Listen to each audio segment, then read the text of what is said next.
శ్రీ శ్రీ పరమహంస యోగానంద గారి మానవుడి నిత్యాన్వేషణ రోజువారీ జీవితంలో భగవంతుని అనుభవంలోకి తెచ్చుకోవడం మీద ప్రసంగాల వ్యాసాల కూర్పు మొదటి పుస్తకంలోని 36వ ప్రసంగం.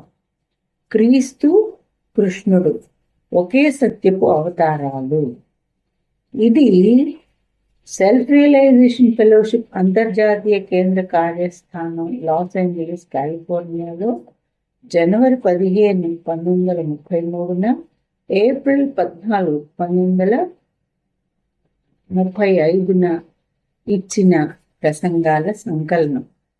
క్రీస్తు కృష్ణుడు ఒకే సత్యపు అవతారాలు. మొదటి భాగం విందాం. భగవత్ ప్రకాశాన్ని పరిపూర్ణంగా పొంది అది ప్రతిఫలించే విధంగా తన చేతనను సునిశితం చేసుకున్నవాడే గురువు. బొగ్గు ముక్క మీద, వజ్రం మీద సూర్యుడు సమానంగానే ప్రకాశిస్తాడు.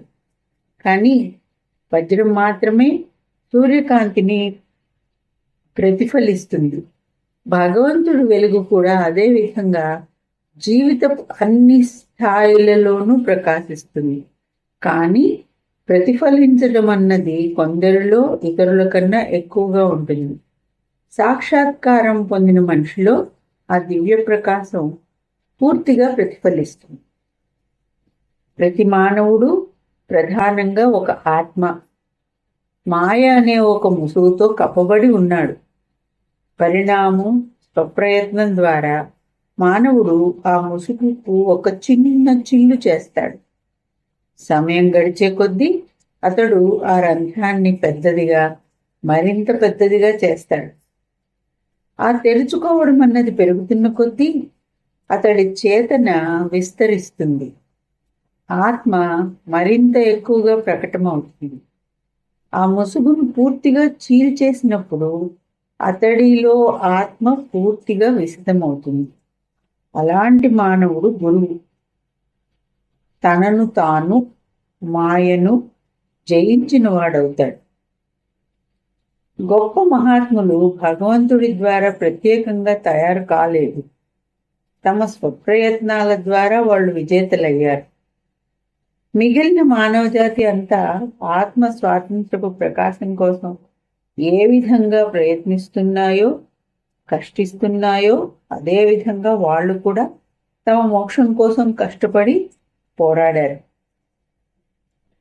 దైవ అవతారాలుగా వారి పుట్టుకను గురించి ముందుగానే చెప్పిన కారణజన్ములైన యేసుక్రీస్తు, యాదవ కృష్ణులు ఎప్పుడో ఏదో సమయంలో ఆ ఆధ్యాత్మిక స్థితిని వృద్ధి చేసుకున్నారు.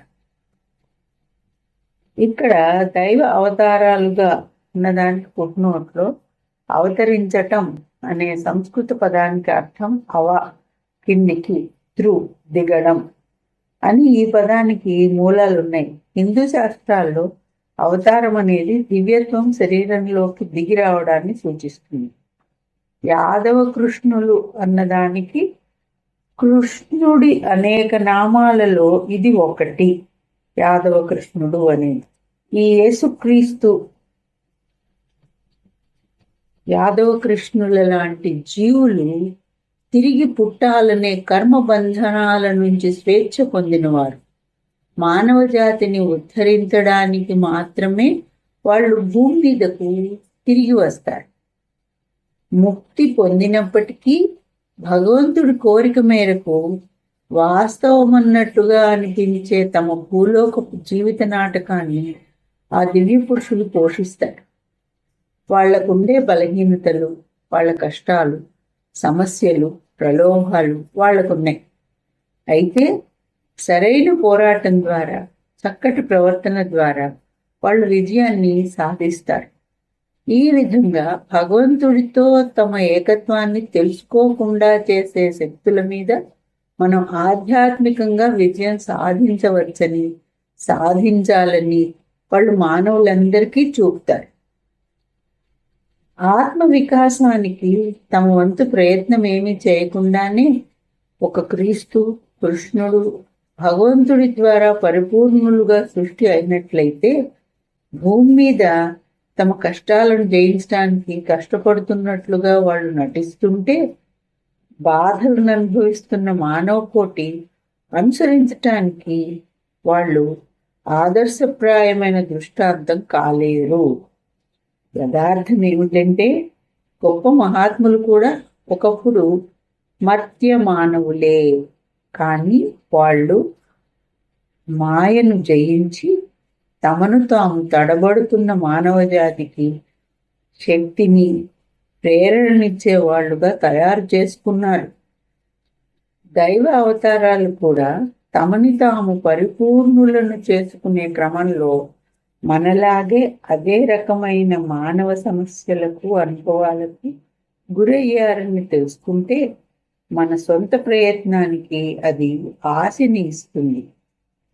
తన ఆధ్యాత్మిక చర్యల ద్వారా ఒక దైవ సాక్షాత్కారం పొందిన గురువుని గురించి తెలుస్తుంది.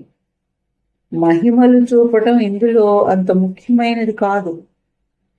క్రీస్తు ప్రదర్శించిన కొన్ని అద్భుతాలను ఈనాటి శాస్త్రవేత్తలు ఇతర విధాలుగా అనుకరణ చేసి చూపవచ్చు. ఆధ్యాత్మిక దృష్టికోణంలో క్రీస్తు ఇలా అన్నాడు: నన్ను విశ్వసించేవారు నేను చేసే పనులన్నింటినీ తాము కూడా చేయగలుగుతారు. వీటికన్నా కూడా గొప్ప పనులను వాళ్ళు చేయగలుగుతారు. యోహాన్ 14:12. మీరు విన్న అనేక అద్భుతాలను గొప్ప గురువులు ప్రదర్శించడం అనేక సార్లు నేను చూశాను. కానీ వాళ్ళ గొప్పతనానికి అది ప్రమాణం కాకూడదు.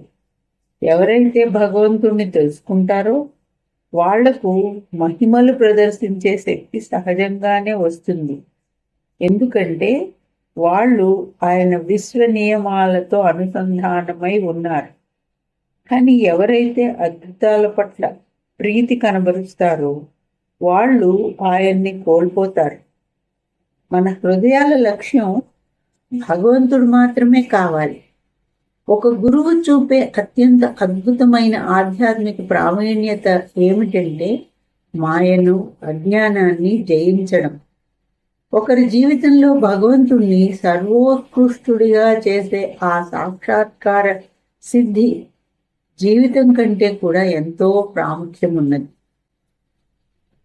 తండ్రి, వీళ్ళని క్షమించు, ఎందుకంటే వాళ్ళు ఏం చేస్తున్నారో వాళ్ళకే తెలియదు కాబట్టి. లూకా 23:34 అని తనను తాను శిలువ మీద బాధపడటానికి అనుమతించుకున్నప్పుడు ఆయన అన్న మాటలు క్రీస్తు ప్రదర్శించిన అత్యద్భుతమైన మహిమ. ఆయన తన ఆధ్యాత్మిక శక్తితో ప్రతీకారం తీర్చుకొని తనను తాను కాపాడుకోగలిగేవాడు. ఆయన విజయం అనేక యుగాలకు దృష్టాంతంగా ఆయన్ని అమరుణ్ణి చేసింది. ఆయన తన మధ్య చేతనను జయించి దివ్యత్వాన్ని వ్యక్తం చేయగలిగినట్లే ఇతరులు కూడా అదే విధంగా చేయవచ్చు. ఒక్కొక్కసారి దివ్య పురుషుల జీవితాలను వాళ్ళు ఎంత ఎక్కువ పరిమాణాత్మకంగా, ఎంత గుణాత్మకమైన మంచిని చేశారనే దాని ఆధారంగా వాళ్లలో భగవంతుడు ఎంతగా ప్రకటమయ్యాడో కొలవడానికి చూస్తారు.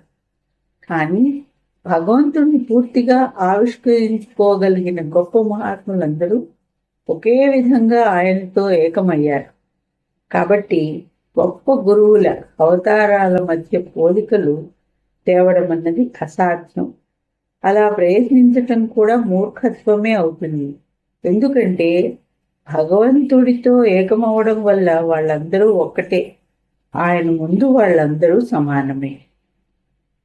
కానీ నా దృష్టిలో కృష్ణుడు, క్రీస్తు అత్యున్నతంగా నిలుస్తారు. ప్రేమపూర్వకమైన తన త్యాగపు గొప్పతనం ద్వారా ఈ ప్రపంచం మొత్తాన్ని క్రీస్తు ప్రభావితం చేశాడు. ఆ అనంత పరమాత్మ మరో విభిన్నమైన పార్శ్వాన్ని కృష్ణుడు ప్రకటించాడు. సన్యాసి అయిన క్రీస్తుకు విరుద్ధంగా కృష్ణుడు ఒక రాజు. ఒకవైపు రాజయి అదే సమయంలో దివ్య పురుషుడిగా నిలిచేవాడికి నేను చేతులెత్తి నమస్కరిస్తాను. ప్రపంచంలోనే ఉంటూ ప్రపంచానికి చెందని వారుగా ఉండటం ఎంతో కష్టం. ఎందుకంటే మీరు ప్రలోభాలు, కోరికల మధ్య నివసిస్తారు. అయినప్పటికీ అవి మిమ్మల్ని తాకనివ్వకుండా ఉండాలి. కృష్ణుడు క్రీస్తుకు చాలా ముందుగానే, సుమారుగా 3000 సంవత్సరాల పూర్వం ఈ భూమి మీద అవతరించాడని కొందరు పండితులు అంటారు.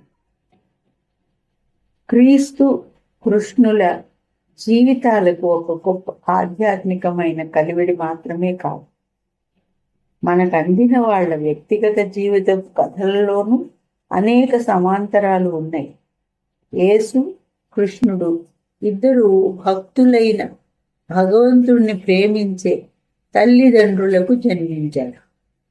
కృష్ణుడి తల్లిదండ్రులు దుష్టుడైన అతడి మామ రాజైన కంసుడి వల్ల బాధింపబడ్డారు. హిరోద్రాజు బెదిరింపులు యేసు తల్లిదండ్రులకు యమయాతన కలిగించాయి. యేసు ఒక మంచి గొర్రెల కాపరి వంటివాడు.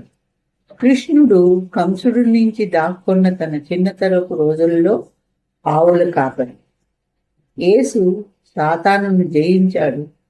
కృష్ణుడు కాళీయుడు అనే దెయ్యాన్ని, సర్పాన్ని జయించాడు.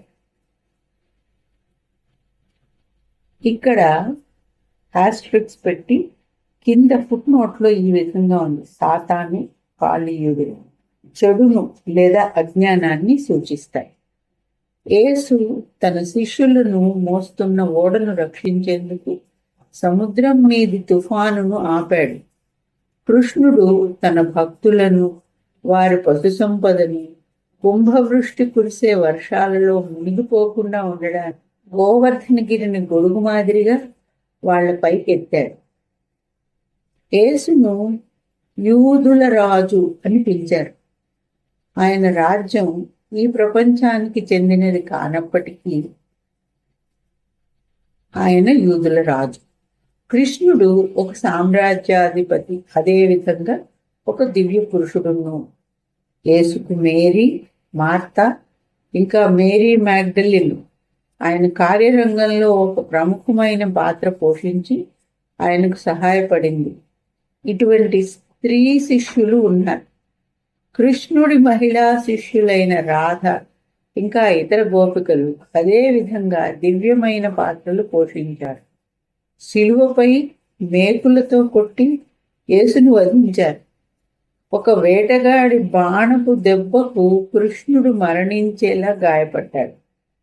ఇద్దరి భవితవ్యాల గురించి శాస్త్రాలలో ముందుగానే చెప్పారు. ఈ 2 అవతారాలు ఇద్దరు తూర్పు దేశస్థులే.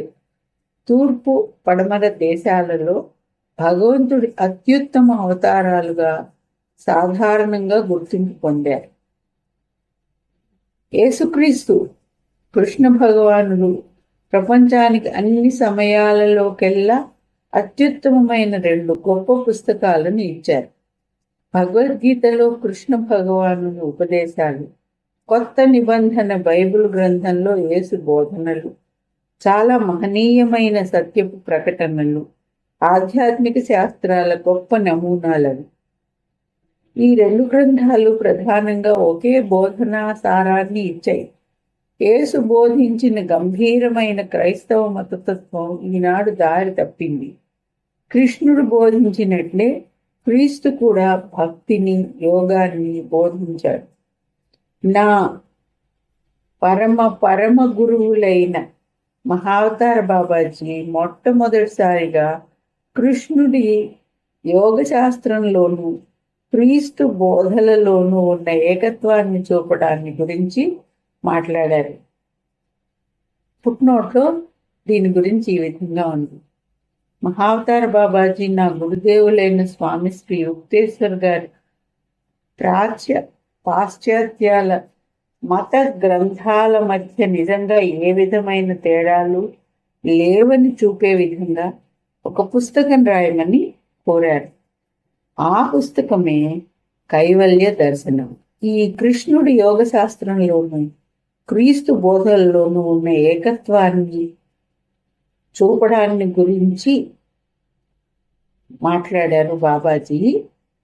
దీన్ని నిర్వర్తించే ప్రత్యేకమైన దైవ విధిని బాబాజీ నాకు అప్పగించారు. విశ్వ చైతన్యం.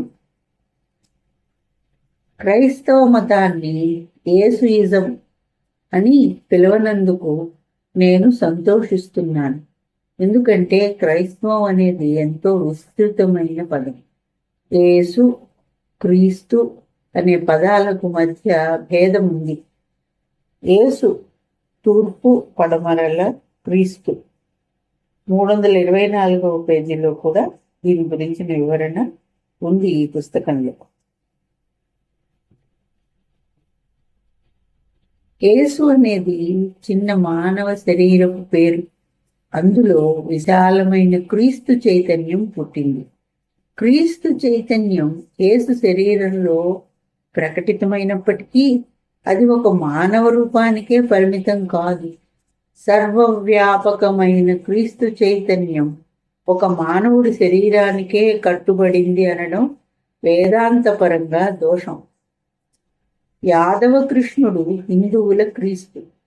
ఈ రెండు గొప్ప అవతారాలు యాదవ కృష్ణుడు యేసులలో క్రీస్తు చైతన్యం లేదా కూటస్థ చైతన్యం లేదా సృష్టిలోని ప్రతి అణువులోనూ ఉన్న దివ్య మార్గదర్శక మేధస్సు పూర్తిగా ఆవిష్కారమైంది.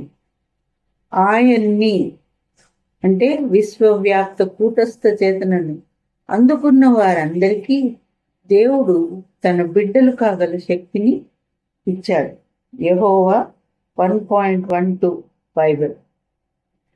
యేసు అన్నాడు, 2 పిచ్చుకలు ఒక ఫార్తింగ్ అంటే ఒక పెన్నీకి అమ్ముడుపోవా, అందులో ఒకటి తండ్రి అనుమతి లేకుండా భూమి మీదికి పడదు. మత్తయి 10.29 బైబిల్. భగవంతుడి చైతన్యం అన్ని చోట్ల ఉంది. ఒకే సమయంలో ప్రపంచంలో జరుగుతున్న ప్రతి విషయాన్ని ఆయన తెలుసుకోగలడు. మీ శరీరంలో ఏ భాగంలో జరిగే విషయాన్నైనా మీరు ఎరిగే ఉన్నారు. అదేవిధంగా భగవంతుడు తన శరీరమైన విశ్వంలో జరిగే ప్రతి విషయాన్ని అనుభూతి పొందుతాడు. ఆయన సర్వవ్యాపక చేతనను మీ వేలి చివర్లలోనూ మీ హృదయంలోనూ తలలోనూ ఈ సృష్టిలో ఎక్కడ ఉన్న ఏ విధమైన స్పందనలోనూ ఈ అంతరిక్షపు ప్రతి అణువులోనూ మిమ్మల్ని మీరు అనుభూతి పొందగలిగినప్పుడు మీ ప్రేమ సానుభూతులు ప్రతి చోట విస్తరించి మీ ఏకత్వాన్ని ప్రతిదానితోనూ అనుభూతి పొందగలిగినప్పుడు మీరు క్రీస్తు చైతన్యంలో ఉన్నారు. యేసుక్రీస్తు, యాదవ కృష్ణుడు ఇద్దరూ క్రీస్తు అంటే కూటస్థ చైతన్యపు సర్వవ్యాపకత్వంలో ఒకటై ఉన్నారు. ఒక సీసాలో కొంచెం ఉప్పు నీటిని తీసుకుని దాన్ని బెరడాతో మూసి ఆ తర్వాత సీసాను సముద్రంలో ఉంచితే సీసాలో ఉన్న నీరు సముద్రపు నీరుతో కలవదు. ఆ బెరడాను తొలగించండి. ఒకే పదార్థంతో తయారైనవి కావడం వల్ల అవి ఒక్కటవుతాయి. కాబట్టి యాదవ కృష్ణుడు క్రీస్తు చేసిన విధంగా మన చైతన్యం అనే సీసా నుంచి అజ్ఞానం అనే బెరడాను తొలగించినప్పుడు మనం విశాలమైన విశ్వ చైతన్యంతో ఒక్కటవుతాం. క్రీస్తు కృష్ణుల నుంచి మతం ప్రయోజనం మానవ చేతనను విస్తరింపచేసుకుని దాన్ని సర్వవ్యాపక క్రీస్తు చేతనతో ఏకం చేయడమని మనం తెలుసుకుంటాం. ఎలా? సాంఘిక మార్గం ఏమంటే సృష్టిలో ఉన్న ప్రతిదాని మీద దివ్య ప్రేమను పెంపొందించుకోవడం, అందరినీ నిష్పాక్షికంగా ప్రేమించటం క్రీస్తు చైతన్యాన్ని తెలుసుకోవడం అవుతుంది. అన్నింటికన్నా ఉత్తమ మార్గం ఏమంటే యోగ ధ్యానం ద్వారా క్రీస్తు చైతన్యంతో సూటిగా అనుసంధానంలో ఉండటం. శరీరం నిరంతరాయంగా మీరు మాంసం అని గుర్తు చేస్తుంటుంది. అయినప్పటికీ ప్రతి రాత్రి నిద్రలో భగవంతుడు మీ మాంసపు చేతనను తొలగించి మీరు ఈ శరీరం కాదని మీకు చూపుతాడు. మీరు అల కాదు, కానీ అల వెనక ఉన్న సముద్రం. మీరు ఈ మర్త్య చైతన్యం కాదు, కానీ దాని వెనుక ఉన్న అమరమైన చైతన్యం. యేసుక్రీస్తు ప్రకటించాడు, నేను నా తండ్రి ఒక్కటి. యోహాన్ 10:30 బైబిల్. నేను నా తండ్రి ఒక్కటి అని యేసుక్రీస్తు ప్రకటించాడు. భగవంతుడిని తెలుసుకున్నవాడు భగవంతుడితో ఏకమవుతాడు.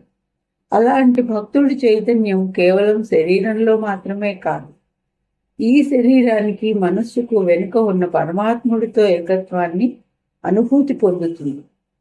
సాగరం మీద అల నాట్యమాడుతున్నప్పుడు తనకొక వేరైన ఉనికి ఉందని అనుకుంటుంది. సాగరం లేకుండా నాకు ఉనికి లేదు అని ఒకసారి గ్రహించాక అలా తనను తానే సాగరంగా చూసుకుంది. తన నుంచి తానే సాగరం ఒక చిన్న అలను సృష్టించుకుంది.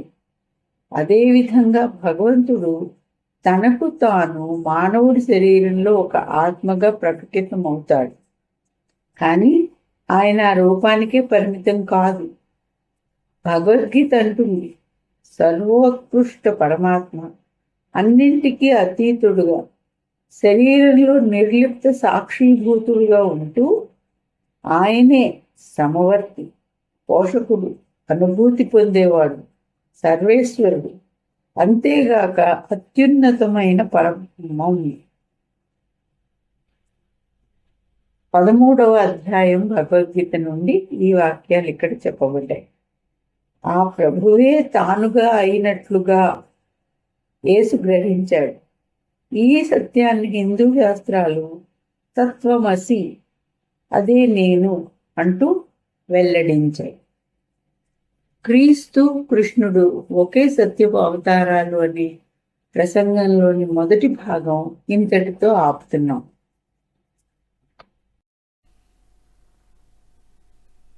అవిభక్తం చ భూతేషు విభక్తమివ చ స్థితం భూతభర్తృ చ తజ్ఞేయం గ్రసిష్ణు ప్రభవిష్ణు చ.